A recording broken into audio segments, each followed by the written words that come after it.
Have any of you ever been a part of maybe a schoolyard game where teams were being chosen and you were one of the ones standing there wondering if somebody was going to choose you or if you're going to be last to be chosen? Or maybe you were one doing the choosing and there was one person you especially didn't want to have on your team because you didn't think they were quite athletic enough to be on the team. Or maybe it was part of a group at school, some kind of academic group. And you knew this person really struggled if it was in math. Somebody struggled with math. If it was in history, somebody over here struggled in history. And you kind of picked around them. Maybe didn't quite make eye contact with them as you were looking to make your choices. Well, sometimes people feel like they're just the bottom of the barrel. And that was the case with a man named Gideon. And Gideon lived in the time of the judges, and we're going to read about him tonight and how God used him and how he even reluctantly served.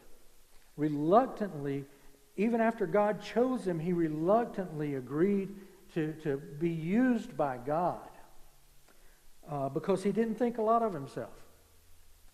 And if you want to be encouraged in your spiritual walk, unless your confidence is way up here in your spiritual walk and you just think you have arrived, and in which case you probably need to be knocked down a little bit, unless you're up there, most of us aren't. This is encouraging to read about Gideon, to hear his story. Now the army that Gideon was raised up to fight against was the Midianite army. And the word Midian means strife. And the Midianites brought great strife to God's people as they were trying to, or as they had just taken possession of the promised land. They were new settlers, and the Midianites were giving them all kinds of fits. Now, Gideon's story may be like your story. It's certainly like the story of many of us, because Gideon struggled with his faith. He struggled to know that he was where he needed to be spiritually. He struggled and was reluctant to let the Lord lead him. But God's plan for Gideon was far greater than Gideon's own estimation of himself. God's plan for Gideon was greater than anything Gideon could imagine. And there are some lessons that we can learn about God and how He wants to use us for His glory. First of all, notice that God is the God of the least likely. In chapter 6, verse 15, here's what we read. So he said to him, "O my Lord, how can I serve Israel? Indeed, my clan is the weakest in Manasseh, and I am the least in my father's house." Gideon is saying, my family is the bottom of the barrel. And of everyone in my family, I'm the least. Not much. He didn't think much of himself. No self-esteem. No confidence. And his faith was really, he was struggling. So he says, I'm the least. I am the least in my family. Surely you don't mean me. Surely you won't use me. But God did want Gideon. And after Gideon was convinced that the Lord had spoken to him, the first thing he did was get his house in order. He tore down the family's altar to Baal and the family's pole of Asherah. And Asherah was a fertility goddess, was supposedly the mother of Baal. Let's see what we read here in chapter 6, beginning at verse 25, regarding this. Now it came to pass the same night that the Lord said to him, take your father's young bull, the second bull of 7 years old, and tear down the altar of Baal that your father has, and cut down the wooden image that is beside it, and build an altar to the Lord your God on top of this rock in the proper arrangement, and take the second bull and offer a burnt sacrifice with the wood of the image which you shall cut down. So Gideon took 10 men from among his servants, and did as the Lord had said to him, but because he feared his father's household and the men of the city too much to do it by day, he did it by night. And when the men of the city arose early in the morning, there was the altar of Baal torn down, and the wooden image that was beside it was cut down, and the second bull was being offered on the altar which had been built. So they said to one another, who has done this thing? And when they'd inquired and asked, they said, Gideon, the son of Joash, has done this thing.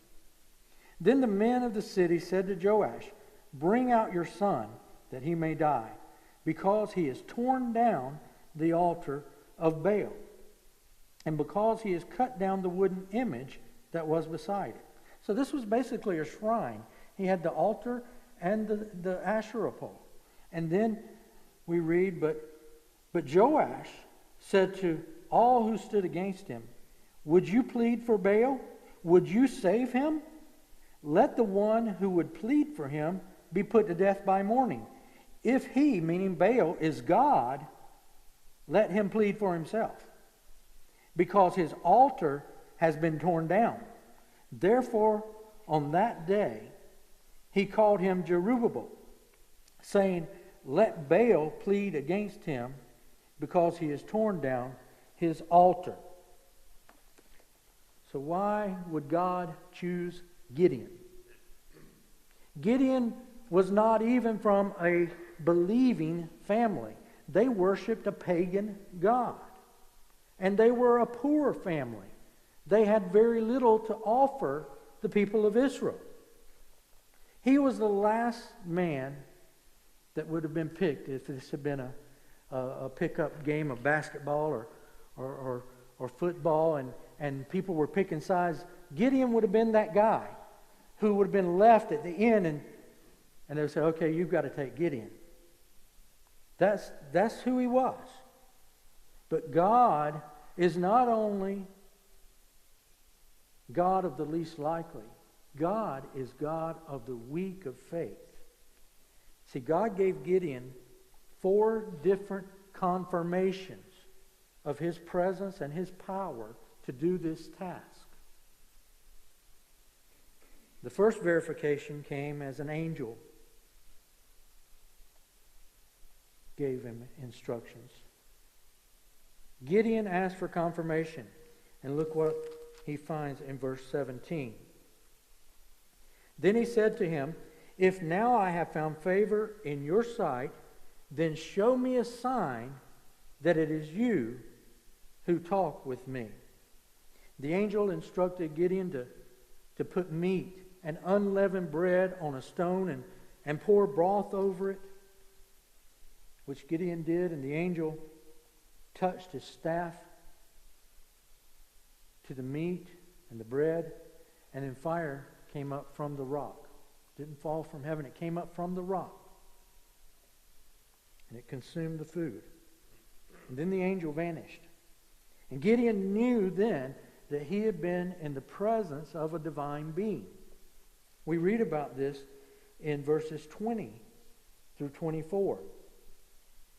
The angel of God said to him, take the meat and the unleavened bread and lay them on this rock and pour out the broth. And he did so.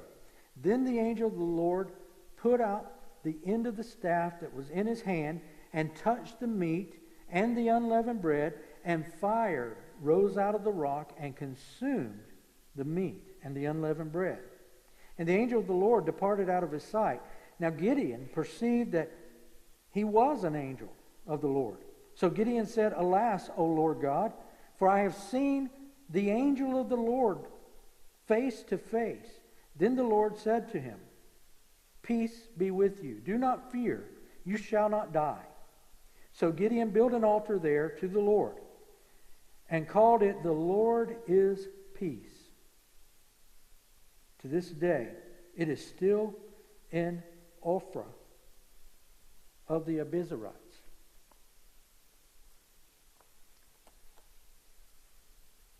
Before he selected his army, Gideon, after having met this angel, he still balked at God and said, I'm not sure. I know that was an angel and I know what you said, but I'm still not sure. Give me more assurance. And so, if we skip down to verse 33, we see this exchange. Then all the Midianites and Amalekites, the people of the east, gathered together, and they crossed over and encamped in the valley of Jezreel. But the Spirit of the Lord came upon Gideon. Then he blew the trumpet, and the Abiezrites gathered behind him. And he sent messengers throughout all Manasseh, and also gathered behind him. He also sent messengers to Asher, Zebulun, and Naphtali.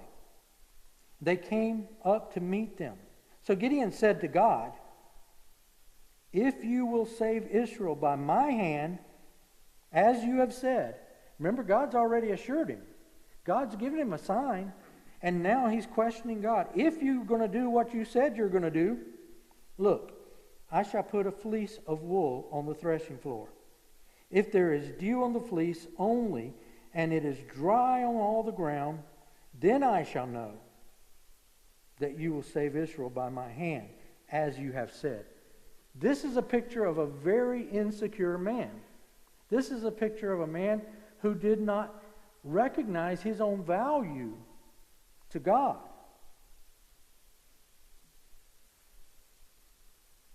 And it was so. When he rose early the next morning and squeezed the fleece together, he wrung out dew from the fleece, a bowl full of water. Then Gideon said to God, Do not be angry with me, but let me speak just once more. Let me test, I pray, just once more with the fleece. Let it now be dry only on the fleece, but on all the ground let there be dew. And God did so that night. It was dry on the fleece, but there was dew on all the ground. Not only is this a picture of a very insecure man, we get a picture of a very patient God here.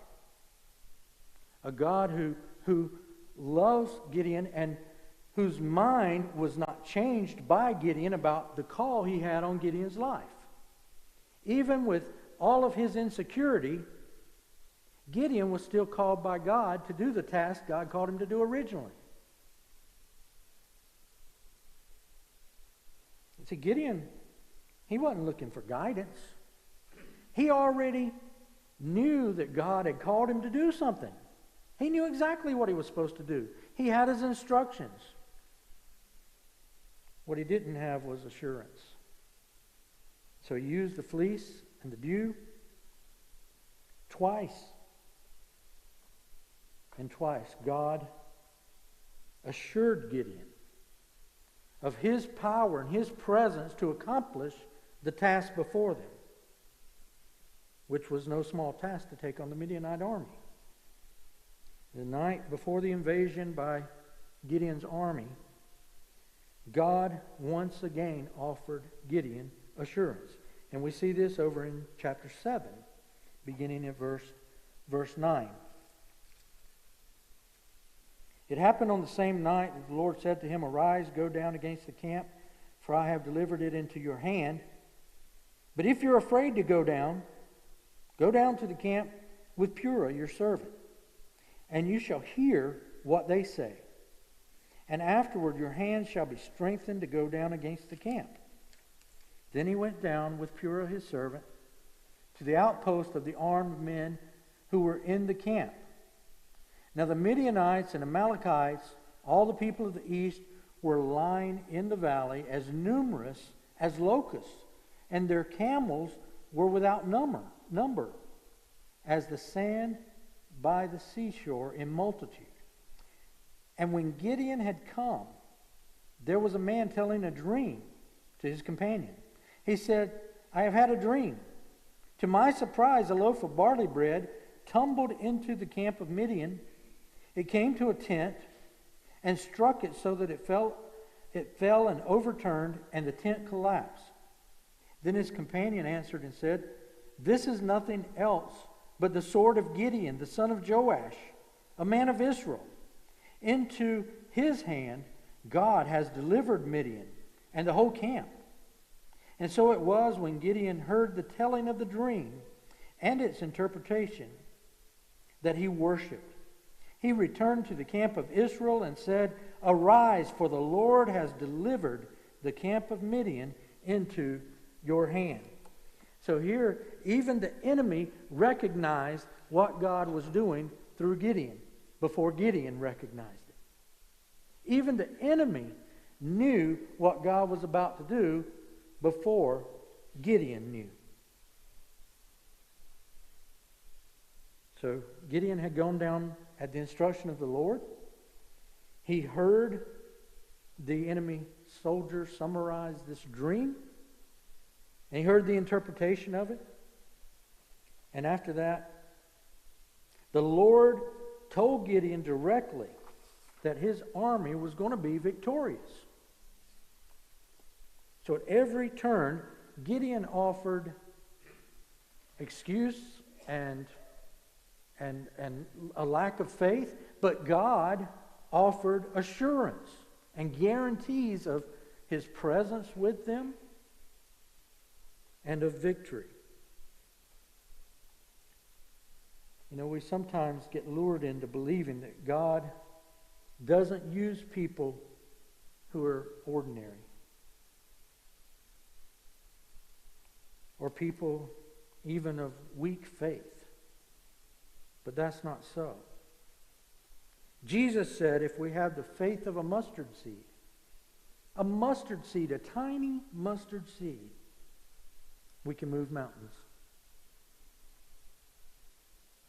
That's all the faith it takes, according to Jesus, to move a mountain, is the faith of a mustard seed. So having a weak faith doesn't mean that God cannot or will not use you. You're likely just the person He wants to use for His glory. See, God is the God of the battle. In Judges chapter 8, we read that the Midianites' army was 135,000 troops strong. 135,000 men, okay? Gideon, on the other hand, had an army of just 32,000. So the odds were about 4-1. But then God made a request. He told Gideon that he should invite all the men who were afraid to leave. And many of those men in Gideon's army immediately checked that thanks but no thanks box. Regrets. So they left. Look at chapter 7, verse 1. Then Jerubbaal, that is Gideon, and all the people who were with him rose early and encamped beside the well of Herod, so that the camp of the Midianites was on the north side of them by the hill of Moreh in the valley. And the Lord said to Gideon, the people who are with you are too many for me to give to the Midianites, or to give the Midianites into their hands, lest Israel claim glory for itself against me, saying, my own hand has saved me. Now therefore proclaim in the hearing of the people, saying, whoever is fearful and afraid, let him turn and depart at once from Mount Gilead. And 22,000 of the people returned and 10,000 remained. So we had 135,000 versus 32,000, but then 22,000 of the 32,000 left, leaving Gideon with only 10,000 men to fight the 135,000 men. So the odds are now 13.5 to 1. Not very good odds for Gideon. And then God told Gideon to take his army down to a spring to get some water. And those who drink and watched at the same time were the ones who would fight with Gideon. In verses 4 and following. This is after they've already pared the army down to 10,000. But the Lord said to Gideon, "The people are still too many. Bring them down to the water, and I'll test them for you there. Then it will be that of whom I say to you, this one shall go with you, the same shall go with you, and whomever I say to you, this one shall not go with you, the same shall not go." So he brought the people down to the water. And the Lord said to Gideon, "Everyone who laps from the water with his tongue as a dog laps, you shall set apart by himself. Likewise, everyone who gets down on his knees to drink. And the number of those who lapped, putting their hand to their mouth, was 300 men. But all the rest of the people got down on their knees to drink water." So, the 10,000 troops was now 300. Understand, the Midianites still had 135,000 men. Gideon now had 300 men.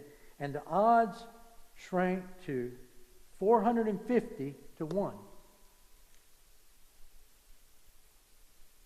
So, given his own ability, Gideon would have no doubt been utterly defeated. No doubt. But Gideon was not fighting under his own strength. See, God knew that if he allowed the Israelites to go against the Midianites at 4 to 1, that they could claim, "We overcame. We did it.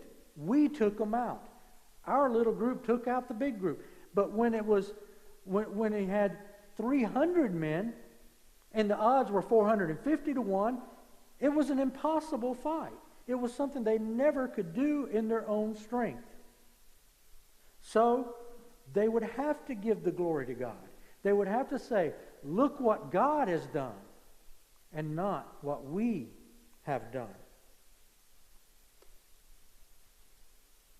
Over and over, God assured Gideon that he was with him, that he would be victorious, that he wouldn't die, that the Midianites would be utterly destroyed. Just to remind you, if you look back in chapter 6, verse 12, the angel of the Lord appeared to him and said to him, "The Lord is with you, you mighty man of valor." And then in verse 14, then the Lord turned to him and said, "Go in this might of yours, and you shall save Israel from the hand of the Midianites. Have I not sent you?" And then in verse 16, and the Lord said to him, "Surely I will be with you, and you shall defeat the Midianites as one man." Then down in verse 23, then the Lord said to him, "Peace be with you. Do not fear. You shall not die." And in chapter 7, verse 9, it happened on the same night that the Lord said to him, "Arise, go down against the camp, for I have delivered it into your hand." And then in verse 15, the last part of that verse, he returned to the camp of Israel and said, "Arise, for the Lord has delivered the camp of Midian into your hand." So starting in chapter 6, we're halfway through chapter 7 before Gideon is finally convinced that God is going to defeat the Midianites using him. His faith is growing.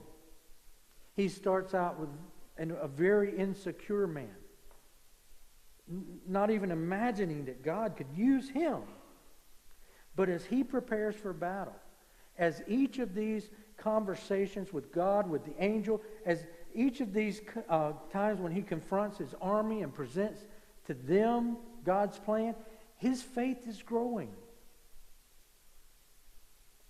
How much easier is it for us to fight when we know that we're not having to fight in our own power? Isn't it nice, if you think about maybe a schoolyard bully coming up on you, and how you're standing there against the schoolyard bully, and you're wondering how in the world am I going to take on this bully? And then the next thing you know, there are 5 or 6 other guys surrounding you. People who care about you, who are saying, if you're going to get to him, you're going to have to go through me. Get a lot more confident, right? The thing is, Gideon knew he couldn't do it. He knew that he did not have the strength to defeat this army. And when he was down to 300 men against 135,000 men, the only hope he had was in God. He had to trust God. He had to have faith.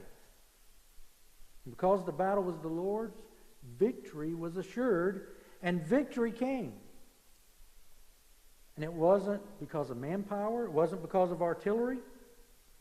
It came in a way that guaranteed the victory was God's.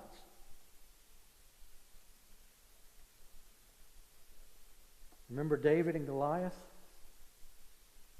Rather than coming with fear and trembling, David came with boldness and declared to the giant that the battle was the Lord's, that he didn't have to stand a chance.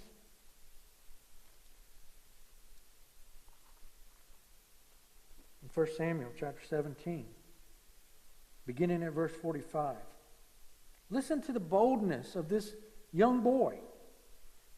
David said to the Philistine, "You come to me with a sword, with a spear, with a javelin, but I come to you in the name of the Lord of hosts, the God of the armies of Israel, whom you have defiled. This day the Lord will deliver you into my hand, and I will strike you and take your head from you. And this day I will give the carcasses of the camp of the Philistines to the birds of the air and the wild beasts of the earth, that all the earth may know that there is a God in Israel. Then all this assembly shall know that the Lord does not save with sword and spear, for the battle is the Lord's, and he will give you into our hands." Remember Goliath. He is the champion. He is the big giant, and David's a little boy. But he had that confidence. Confidence that Gideon didn't have, at least not in the beginning. But his faith grew, and God used Gideon just as God used David.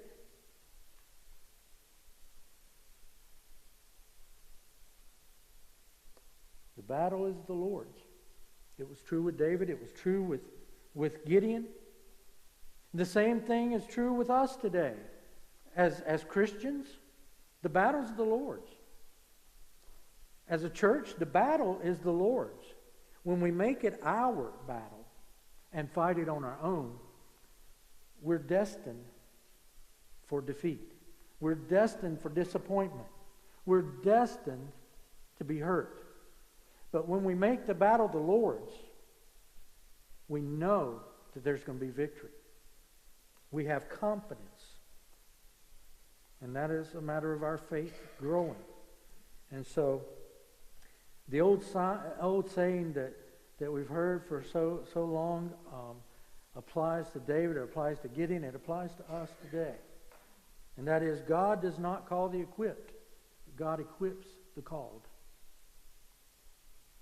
He doesn't necessarily call the one that would be picked first when choosing sides for any kind of game. But he often chooses the one who would be last. And then he equips that one to accomplish his task. The Lord came to Gideon, a fearful guy, a guy of fragile faith. But God was not seeing Gideon as he was. God was seeing Gideon as he could be. He saw the potential in Gideon.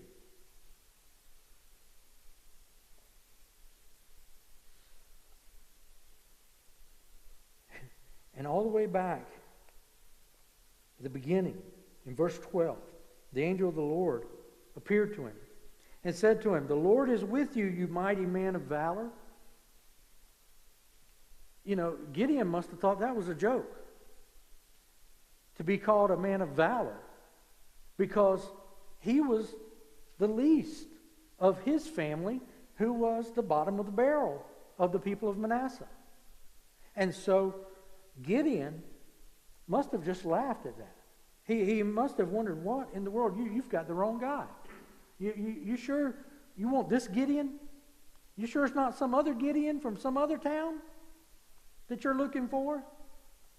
That's probably how a lot of us would respond if God called on us to do something like this. He said, "The Lord's with you, man of valor, mighty warrior." Now today you may be fearful. You may have small faith. But if it's as much as a mustard seed, it can move mountains. It's great faith. God doesn't see you as you are. He sees you the way you can be. He sees you the way He wants you to be. He sees you as a mighty warrior in His cause. Gideon wasn't ready for that first encounter, or after that first encounter with the angel, to go fight the Midianites. He didn't have the faith.